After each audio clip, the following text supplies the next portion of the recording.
Ntar. Apa dulu? Nah, sekarang kamu tahu ya. Iya. Hapus dulu tadi video Ya, kita tadi. penuh. Kok panas banget ya?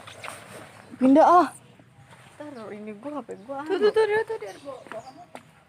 Ini ada yang nggak panas tuh. Assalamualaikum warahmatullahi wabarakatuh. Perkenalkan, nama saya Marwa Zaifa dari 94. Perkenalkan, nama saya Dewi Arum Pramesti dari kelas 94. Perkenalkan, nama saya Nuranisa dari kelas 94. Perkenalkan, nama saya Ahmadul Kamal dari 94. Kami akan membahas materi tentang perkembangbiakan pada hewan. Teman, tahukah kamu, ada loh hewan yang kalau memutuskan dirinya menjadi dua bagian, lalu dari potongan tubuhnya tersebut bisa membentuk individu baru. Iya, ini serius. Hewan tersebut adalah cacing pipih. Kok bisa ya? Ini karena cacing pipih melakukan proses perkembangbiakan dengan cara fragmentasi. Fragmentasi merupakan salah satu bentuk memperkembangbiakan hewan secara vegetatif. Selain fragmentasi, masih ada kok cara lain untuk hewan berkembang biak. Secara umum, terdapat dua cara perkembangbiakan pada hewan, yaitu generatif atau seksual. Dan yang kedua adalah vegetatif, non-seksual. Perkembangbiakan generatif adalah perkembangbiakan yang disebut dengan perkembangbiakan seksual. Terjadi jika sel kelamin jantan atau spermatozoid bertemu dengan sel kelamin betina atau sel telur. Perkembangbiakan generatif terbagi menjadi tiga, yaitu ovipar, vivipar, dan ovovivipar. 1. Ovipar atau bertelur. Ovipar merupakan cara perkembangbiakan yang biasanya dilakukan oleh unggas dan reptil. Setelah terjadi pembuahan, embrio yang dihasilkan akan tumbuh dan berkembang di dalam cangkang telur. Embrio tersebut mendapatkan nutrisi dan cadangan makanan dari dalam telur. Beberapa ciri hewan ovipar yaitu tidak memiliki kelenjar susu dan tidak memiliki daun telinga. Contohnya adalah ayam, bebek, dan angsa. 2. Vivipar atau melahirkan. Vivipar merupakan perkembangbiakan yang dilakukan dengan cara melahirkan setelah terjadi pembuahan. Embrio akan tumbuh dan berkembang di dalam rahim betina.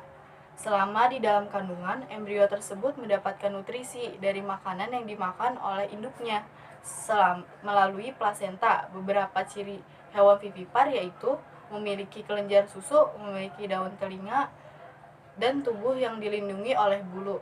Contoh hewan melahirkan adalah kucing, anjing, dan singa. 3. Ovovivipar atau bertelur dan melahirkan. Berbeda dengan dua hal yang tadi, cara perkembangbiakan ovovivipar merupakan kombinasi dari dua tadi.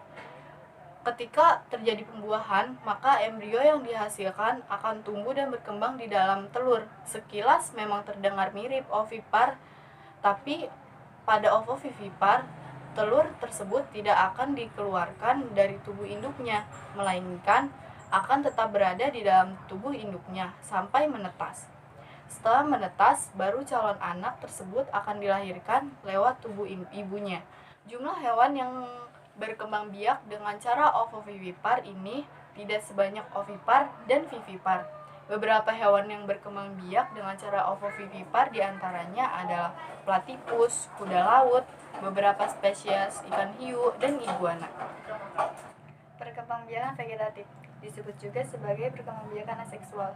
Perkembangbiakan vegetatif cuma terjadi di hewan tingkat rendah aja kok. Kamu tahu kan kalau hewan tingkat rendah adalah hewan yang tidak memiliki struktur tubuh sempurna. Mereka tidak memiliki tulang belakang dan memiliki struktur anatomi lebih sederhana daripada hewan bertulang belakang. Perkembangbiakan vegetatif ini tidak melalui proses kawin loh. Terus kalau nggak kawin, gimana cara perkembangbiakannya? Tenang aja, mereka punya caranya sendiri kok. Ada 3 cara untuk berkembangbiak secara vegetatif, yaitu tunas, fragmentasi, dan membelah diri. 1. Tunas. Hewan yang berkembang biak dengan tunas memiliki tunas kecil di tubuhnya. Ketika sudah dewasa, tunas kecil tersebut akan berpisah dengan induknya dan membentuk individu baru. Hydra, Porifera, dan Coelenterata merupakan contoh hewan berkembang biak dengan menggunakan tunas.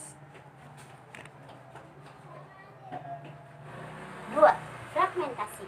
Fragmentasi merupakan salah satu cara hewan untuk berkembang biak dengan cara memutus atau memotong bagian tubuhnya menjadi dua bagian. Kemudian dari kedua potongan tubuh tersebut akan membentuk dua individu baru. Contoh hewan yang berkembang biak dengan cara ini yaitu cacing pipi, cacing pita. Yang ketiga adalah membelah diri. Bukan ya, membelah diri yang diminta di sini bukan membelah diri kayak Boruto gitu. Membelah diri di sini dilakukan oleh hewan bersel satu seperti amoeba. Saat membelah diri, inti selnya menjadi dua diikuti dengan pembelahan cairan dan sel dinding. Jadi ada dua individu baru. Terus apa bedanya dong dengan fragmentasi? Jika fragmentasi dari potongan induknya akan tumbuh anggota tubuh yang baru. Jika membelah diri sendiri, setelah tuannya membelah dua akan langsung menjadi individu yang lengkap. Nah, sekarang kamu tahu ya kalau sistem perkembangbiakan tuh gak cuma dengan cara bertelur atau melahirkan saja, tapi ada juga cara unik lainnya. Kalau kamu masih punya pertanyaan, silakan tanya di kolom komentar ya, insya Allah bakal kami jawab. Segitu aja video dari kami, jika ada salah-salah kata mohon dimaafkan. Wassalamualaikum warahmatullahi wabarakatuh.